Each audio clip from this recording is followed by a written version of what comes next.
ಅಥಣಿ ತಾಲೂಕಿನ ಶೇಗುಣಸಿ ಗ್ರಾಮದಲ್ಲಿ ಖಾಸಗಿ ಶಾಲೆಗೆ ಸೇರಿದ್ದ ಬಸ್ ಒಂದು ಪಲ್ಟಿಯಾಗಿದ್ದು ವಿದ್ಯಾರ್ಥಿಗಳು ಸೇರಿದಂತೆ ಚಾಲಕ ಅಪಾಯದಿಂದ ಪಾರಾಗಿರುವ ಘಟನೆಯೊಂದು ಸಂಭವಿಸಿದೆ.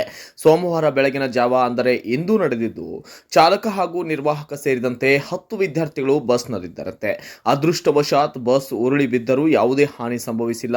ತಾಲೂಕಿನ ಹಲವೆಡೆ ಖಾಸಗಿ ಸಂಸ್ಥೆಗಳು ನಾಯಿ ಕೊಡೆಗಳಂತೆ ತಲೆ ಎತ್ತುತ್ತಿದ್ದು ಬಸ್ ಚಾಲನೆ ಮಾಡುವವರಿಗೆ ಯಾವುದೇ ಲಗಾಮು ಇಲ್ಲದಂತಾಗಿದೆ. ಓವರ್ ಸ್ಪೀಡ್ನಲ್ಲಿ ಬಸ್ ಚಾಲನೆ ಮಾಡುತ್ತಿದ್ದು ಮಕ್ಕಳು ಕೈಯಲ್ಲಿ ಜೀವ ಹಿಡಿದು ಸಂಚರಿಸಬೇಕಾಗಿರುವ ಪ್ರಸಂಗ ಎದುರಾಗಿದ್ದು, ಈ ಕುರಿತು ಶಿಕ್ಷಣ ಇಲಾಖೆ ಹಾಗೂ ಜಿಲ್ಲಾಡಳಿತ ಖಾಸಗಿ ಶಾಲೆಗಳಿಗೆ ಎಚ್ಚರಿಕೆ ನೀಡಿದರೆ ಮಾತ್ರ ಮುಂದೆ ಆಗುವ ಇಂತಹ ಅಪಾಯಗಳನ್ನು ತಡೆಗಟ್ಟಬಹುದು.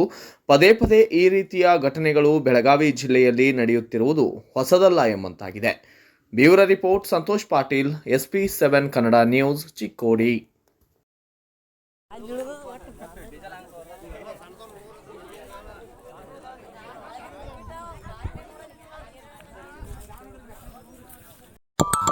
Audio